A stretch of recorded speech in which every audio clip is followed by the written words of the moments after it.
The 2024 NFL Draft is finally here. Today we are going to be going over my final 2024 predictive mock draft. Let's just go ahead and dive right into it here. Starting with pick number 1, the Chicago Bears on the clock. It's got to be Caleb Williams. It's been Caleb Williams for quite a while now, and I don't think that's changed one bit. He is most definitely going to be the first overall pick. And for the Bears, I think it's a great opportunity for them to turn their franchise around, get that quality quarterback play that they haven't had. Williams has that potential to be the best franchise quarterback in the Bears history, just simply because there isn't a lot of precedent there. But I definitely think that pick is very set in stone at this point. At pick number 2, not a pick that I necessarily agree with, but I think it will be Jayden Daniels out of LSU. It certainly seems like that's going to be the case. Cliff Kingsbury seems to prefer Daniels over Drake May and some of the other options there. I think May is the better quarterback, and that's ultimately where I think the Patriots are going to go here. But I definitely think that the first 3 picks are going to be quarterbacks. I'm pretty confident about that at this point. I think the Patriots will either trade back or take a quarterback themselves. So I think it goes Williams, Daniels, then May. But I do think the Patriots pick could cause some intrigue. There are some rumors that they may like J.J. McCarthy more. I would be pretty surprised, but I do think that it's going to be that order for these quarterbacks. And I think that it will be very interesting to see if Daniels and May, I think those two in particular, it's going to be very interesting to see how their careers pan out. And I do think they will be in very different situations. I think whoever goes to the Commanders is in a better situation, but it's definitely going to be one to watch. For the Cardinals at number 4, I think it's Marvin Harrison Jr. I think he is the best non-quarterback in this draft. I think he's the best player in this draft. He's number 1 on my final big board as well. And I know there have been some rumblings that the Cardinals may trade out of this pick. I certainly think that is possible, but when you have the opportunity to take a franchise generational type wide receiver, I think you got to do it, especially when Kyler Murray has been good, but maybe needs that wide receiver threat to really take him to the next level. At pick number 5, this one is going to be a trade, and it's the trade that I think most people predict at this point with the Vikings, 11-23, and I do think they will have to sprinkle in something next year as well for pick 5. I do think that the Vikings are going to go up and get their quarterback. I don't see any reason they would have acquired 11 and 23 if they weren't looking to package those up and go get their guy. I think they do want either Drake May or J.J. McCarthy. And now that 3 of them have already gone, I think you have to go up and go get your guy. If you love J.J. McCarthy, he's not somebody I would take in the top 10 personally, but if you love him, you have to go get your quarterback. And I think that's what the Vikings do here at pick number 5. At pick number 6 for the Giants, I think it's going to be a wide receiver if they don't get Drake May. It sounds like Drake May would potentially be their quarterback target. Not sure if they would be super in on J.J. McCarthy. They certainly might be. I think they could potentially trade up if they like McCarthy. Maybe make sure that the Vikings can't jump them. Maybe they trade with the Cardinals, something like that. But if it looks like this when they are on the board, I do think they would go with a wide receiver. I could see them going with a Dunze if they wanted some size, but I do think Neighbors is the better player myself, and I think the league views him that way as well. I do think that there is a very decent chance, though, that a Dunze is picked over Neighbors just due to fit. The Giants have a lot of smaller receivers. Maybe they're looking for some size and they pick up a Dunze, but like I said, I think Neighbors is just more highly regarded both by me and around the league as well. Pick number 7, it feels like this one has been chalk at this point for a long time, but I don't see any reason that Joe Alt shouldn't be the pick for the Titans if he is on the board at pick number 7, and that's where we're going to go here as well. I just think it makes a ton of sense. It's one of their biggest needs. You pair him with Peter Skoronski, who you drafted last year. You're starting to build a little bit of identity on that offensive line then, and I think Alt is by far the best player available as well, so it just makes a ton of sense to go that route, besides maybe Brock Bowers, but I don't think they'll be looking at tight end. At pick number 8, we have the Falcons on the clock, and I do think that they could look to trade down. You could take a Dunze or potentially one of the edge rushers as well, Turner, Verse, Latu, whoever they prefer, maybe a corner as well. But I think in this situation, they would want to trade down. And it is going to be a rare divisional trade that I'm looking at here. It's with the Saints at pick number 14. And I do think that they would have to give up 45 here. They would maybe get this 109 back as well. But I think that the Saints really are desperate to come up and get an offensive tackle. And there is going to be a huge run on offensive tackles in this draft. I think in the early teens, there's going to be a big run on offensive tackles, and they want to go up and get their guy. They're somebody that really values athleticism, really values, length, pass protection, all of that kind of stuff, and I think Olu Fashanu absolutely fits that mold. He's somebody that I could absolutely see them moving up for to make sure that they can secure him. And I think for the Falcons, you trade down, you're probably getting a very similar caliber of player. If you don't love one of the guys on the board, I think it makes sense, even if it is trading with a divisional rival.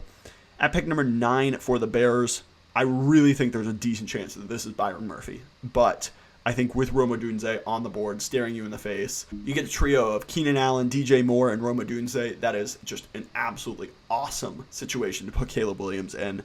And I don't think that you can pass that up. Even though I think they love Byron Murphy, I think really the only player that they would take over Byron Murphy is Rome Odunze. So I think he is going to be the player that they draft if available. If not, I could definitely see Murphy. And maybe even if both of them are available, they still take Murphy. But Odunze is the pick here.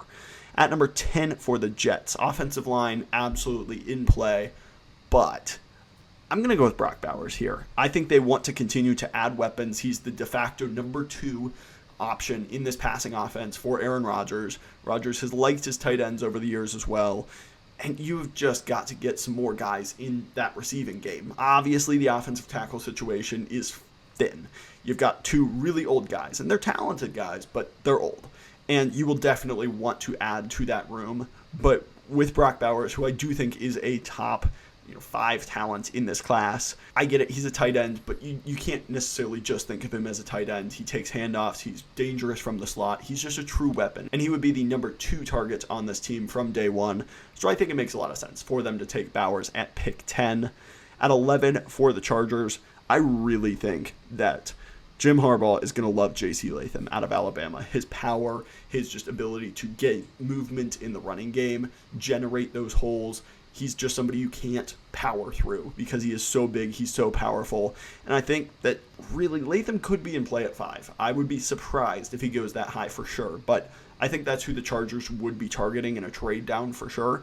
And so I think that makes a ton of sense for the Chargers to trade down, get some extra draft capital. You pick up 11 and 23. You can get Latham and another player as well later on in this draft. So I think that makes a ton of sense for them.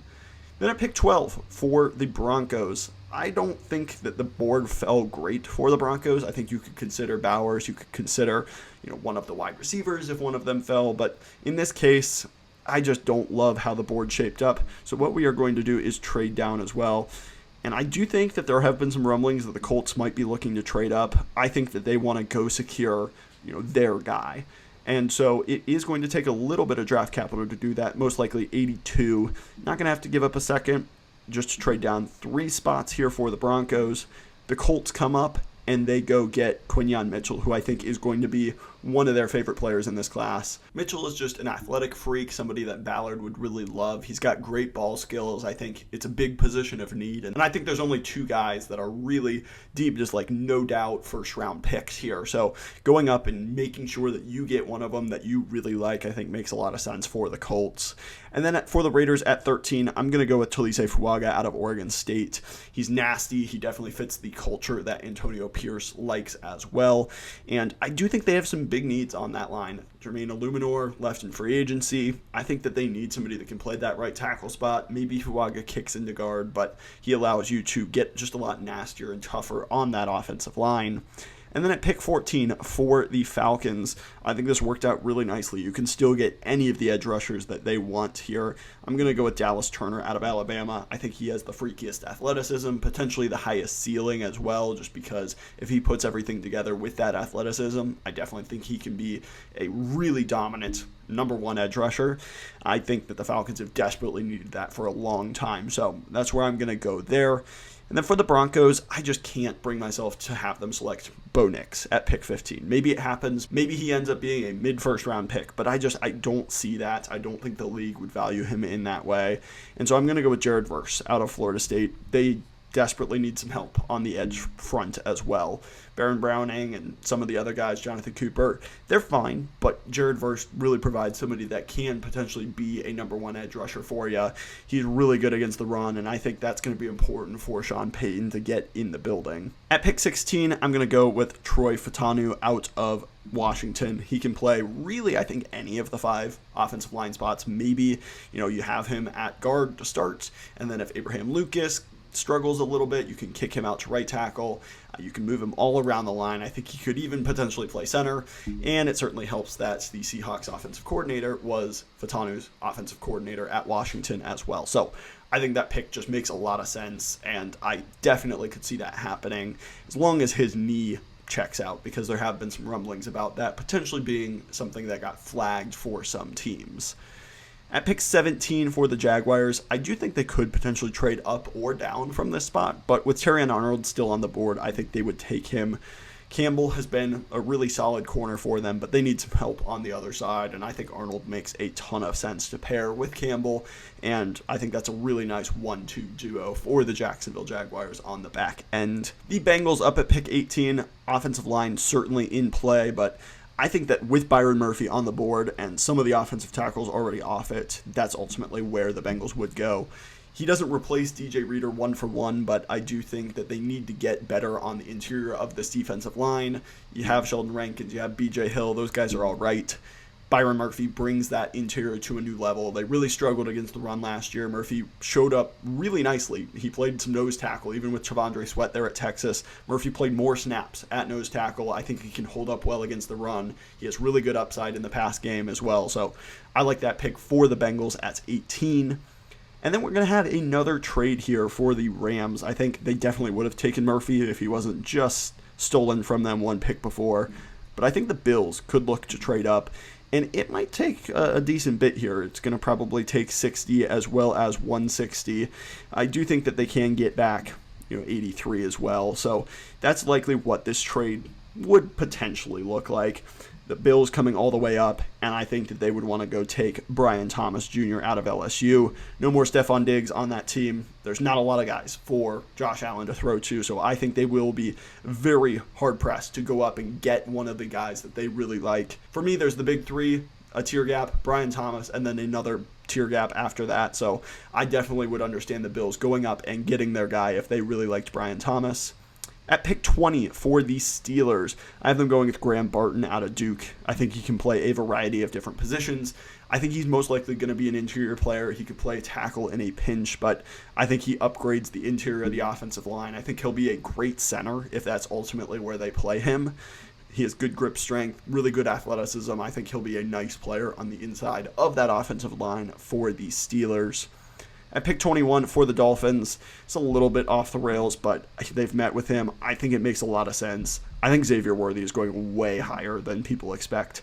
I'm not super high on Worthy, but that blazing speed, somebody is going to fall in love with the deep speed, and what team better than the Miami Dolphins? I think all 3 of these guys would just play with such electrifying speed. Tyreek Hill has already kind of hinted that he might not be playing for super long, and so I think Worthy makes a ton of sense as just a natural replacement long-term to Tyreek Hill. And in the meantime, just makes their offense nearly impossible to defend with that much speed all over the field. I know that there's offensive linemen available. I could certainly see them going that route, but I'm going to go with Xavier Worthy at pick 21 for the Dolphins. At 22 for the Eagles, I think they would love if Amarius Mims fell into their lap. Lane Johnson is not going to be playing forever, and I do think he's kind of reaching the end of his road for this Eagles team. Howie Roseman loves drafting offensive linemen, drafting trench players, and Amarius Mims is kind of the ultimate project. He hasn't played much, but when he has played, he's looked really good. I think he just needs experience. He needs to be coached up on technique. But this guy has the size, the length, the athleticism that could make him one of the best tackles in this draft, no doubt about it, maybe one of the best players in this draft. And so getting him at pick 22, maybe you don't have to start him year 1. I think that's a dream scenario for the Eagles there. Then at pick 23 for the Chargers. Obviously, they traded back and got J.C. Latham earlier. Now I have them going and selecting Nate Wiggins out of Clemson. I think they need to add to this corner room. Asante Samuel Jr. is a good player, but you need another guy. Wiggins has great athleticism. If you can maybe bulk him up, I definitely think he can be a corner 1. Just due to his pure coverage ability, his speed, his athleticism, his effort.